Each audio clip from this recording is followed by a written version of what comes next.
Period হওয়ার একদিন আগে সাদা স্রাবের সাথে অল্প রক্তের চাকা পড়ে, মেটে রঙের স্রাবের মতো হয় কিন্তু গড়িয়ে পড়ে না, তখন ওই দিন কি আমার নামাজ পড়া উচিত? একই মসজিদে জুমার একাধিক জামাত করা যাবে কিনা? আমাদের শুরুতে ছানা পড়তে ভুলে গেলে নামাজ হবে কিনা? চুলে দাড়িতে কলপ করা যাবে কিনা দয়া করে জানাবেন। পিরিয়ড হওয়ার একদিন আগে সাদা স্রাবের সাথে অল্প রক্তের চাকা পড়ে, মেটে রঙের স্রাবের মতো হয় কিন্তু গড়িয়ে পড়ে না, তখন ওই দিন কি আমার নামাজ পড়া উচিত?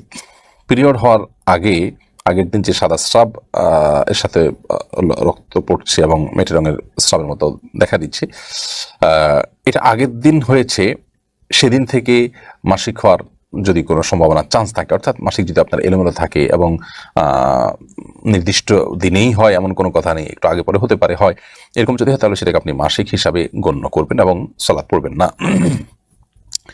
বেলাল হোসেন লিখেছেন, একই মসজিদে জুমার একাধিক জামাত করা যাবে কিনা? একই মসজিদে জুমার একাধিক জামাত করবেন না, এটা মাকরুহ ফুকাহা হানাফের মতে। কারণ এতে জুমার যে সালাত সেটার প্রতি মানুষের গুরুত্ব আর থাকে না। তাহলে একই মসজিদে একাধিক বা দুইটা তিনটা জামাত হতে পারে, তাহলে সেক্ষেত্রে যে কোনো সময় গেলাম, মূল জামাতের প্রতি আর গুরুত্ব মানুষের থাকবে না। তবে পৃথিবীর অনেক দেশ আছে যেখানে মুসলমানদের সংখ্যাগরিষ্ঠতা নেই, যেমন পশ্চিমা দুনিয়ার অনেক দেশ আছে যে দেশগুলোতে মসজিদ সচরাচর নেই, ছোট্টখাটো কোনো মসজিদের অ্যারেঞ্জমেন্ট আছে অনেক দূর দূরান্তে, একটা মসজিদ থাকলে আরেকটা মসজিদ থেকে একটা দূরত্ব থেকে অপরটা দূরত্ব অনেক বেশি। এরকম পরিস্থিতিতে মানুষ দেখা যায় একই মসজিদে একাধিক জামাত করা ছাড়া কোনো সুযোগ থাকে না।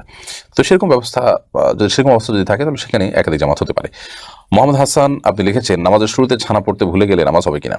নামাজের শুরুতে যদি ছানা পড়তে কেউ ভুলে যান তাহলে সেক্ষেত্রে তার সালাত হয়ে যাবে, কারণ সানা পড়া বা দোয়া ইস্তেফতাহ যেটাকে বলা হয় সালাত শুরু করার দোয়া, এটা পড়া কোনো ফরজ বা ওয়াজিব নয়, বিধায় সানা যদি কেউ পড়তে ভুলে যান নামাজ হয়ে যাবে।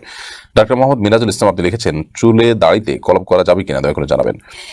কালো কলপ করা চুলে দাড়িতে এটা জায়েজ নাই। নবী করিম সাল্লাল্লাহু আলাইহি ওয়াসাল্লাম বলেছেন যে গায়্যিরু হাদা শাই, তোমরা তোমাদের চুল দাড়ি পাকা পেকে গেলে সেগুলোকে এই পাকাগুলোকে কালারফুল করো, অন্য কালার পুরো রূপান্তর করো, তবে ওয়াজান্নিবুস সাওয়াদ, তবে তোমরা কালো কালার থেকে বেঁচে থাকবে।